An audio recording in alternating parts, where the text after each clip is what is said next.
ওয়ালাইকুম রাহমাতুল্লাহি ওয়া বারাকাতুহু। আমার ভিডিওগুলো দেখতে থাকুন, দেখতে দেখতে ভালো লাগে, ভালোবাসা হয়ে যাবে ইনশাআল্লাহ। গাউজা ইসলির হামলায় একদিনে আরো ৭১ জনের মৃত্যু। ইন্নাল্লাহি ওয়া ইন্না ইলাইহি রাজিউন। আল্লাহ তাআলা তাদের জান্নাত নসিব করুক, আমিন। সবাই দোয়া করবেন ইনশাআল্লাহ। গাউজা ইসলির বাহিনীর হামলায় একদিনে আরো ৭১ জন নিহত হয়েছেন। এদের মধ্যে ৪২ জন প্রাণ হারান ত্রাণ সংগ্রহ করতে গিয়ে প্রাণ হারায়। এরকম আরো দুইটা নিউজ আমি দিয়েছি। মানে মূল কথা হচ্ছে তারা ত্রাণ দেওয়ার সহায়তা নামে ত্রাণ দেওয়ার যে স্থান জানিয়ে দেন, সেখানে যখন সাধারণ জনগণ যায় ত্রাণের জন্য, সেখানে গুলি বর্ষণ করে ইসলির বাহিনী এবং সেখান থেকেই সাধারণ জনগণ, বেসামরিক জনগণ মারা যাচ্ছে। তারপরেও আমেরিকা যুক্তরাষ্ট্র মানে ইউরোপ ইউনিয়ন এদের চোখে পড়ে না, এরা চোখে আঙ্গুল দিয়ে বসে আছে। মানে এরা মনে করছে যে এটা যুদ্ধপরাধী না, এরা এদের হক আদায় করছে। এ হচ্ছে পশ্চিমা বিশ্বের মানবাধিকারের মানে সংস্থার প্রতিবেদন। কি বলবো, আসলে বলার মতো কিছু নাই। আচ্ছা যাক, তারপরে দেখি এর মধ্যে বেশিরভাগ প্রাণ হারান ত্রাণ সংগ্রহ করতে গিয়ে। রোববার এক প্রতিবেদনে এই তথ্য জানায় সংবাদ গণমাধ্যম আল জাজিরা। প্রতিবেদনে বলা হয়, নাসের হাসপাতালের একটি সূত্র জানিয়েছে খান ইউনিট আল মাউসি এলাকায় একটি তাঁবুতে আশ্রয় নেওয়া ৫ জন ফিলিস্তিন ইসলির ড্রোন হামলায় নিহত হয়েছে।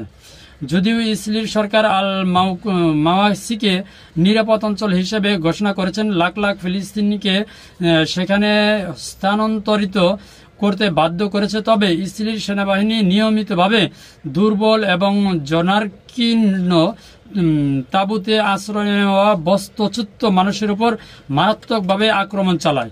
গাউজা স্বাস্থ্য মন্ত্রণালয় আরও জানান, ইসরায়েলির অবরোধের কারণে ক্ষুধায় আরো ৫ জনের মৃত্যু হয়েছে। যুদ্ধ শুরুর পর থেকেই অপুষ্টিজনিত কারণে মৃতের সংখ্যা বেড়ে দাঁড়িয়েছে ১২৭ জনে, যাদের মধ্যে ৮৫ জনই শিশু। কয়েক সপ্তাহ ধরে জাতিসংঘের বিশ্বের শতাধিক সংস্থা এবং সরকার গাউজা ইসরায়েলির মানব সৃষ্টি দুর্ভিক্ষ সম্পর্কে সতর্ক করে আসছে। গাউজা উপত্যকায় সাহায্য কেন্দ্রগুলো মৃত্যু ফাঁদে পরিণত হয়েছে। শুধুমাত্র শনিবারেই ৪২ জন ক্ষুধার্ত ফিলিস্তিন খাদ্য সংগ্রহের চেষ্টা করতে গিয়ে নিহত হয়েছে। এদিকে যুদ্ধ বন্ধে ইসরায়েল বিক্ষোভ হয়েছে। বিক্ষোভকারীরা বলছেন যথেষ্ট হয়েছে। যুদ্ধ বন্ধের এবং বন্দীদের মুক্তির আহ্বান জানিয়েছে ইসরায়েলির সাধারণ জনগণ। এ হচ্ছে ইসরায়েল এবং ফিলির সর্বশেষ আপডেট যুদ্ধের। কি বলবো, আসলে সারা দুনিয়া মানবাধিকার চলে মানে কাদের জন্য? যারা দুর্বল তাদের জন্য। কিন্তু ইসরায়েল, ইউরোপিয়ান ইউনিয়ন, যুক্তরাজ্য এদের জন্য আসলে জাতিসংঘ না। এরা যা আইন করবো তাই। আল্লাহ তাআলা সবাইকে হেফাজত করুক, সবাই দোয়া করবেন। আসসালামু আলাইকুম ওয়া রাহমাতুল্লাহি ওয়া বারাকাতুহু।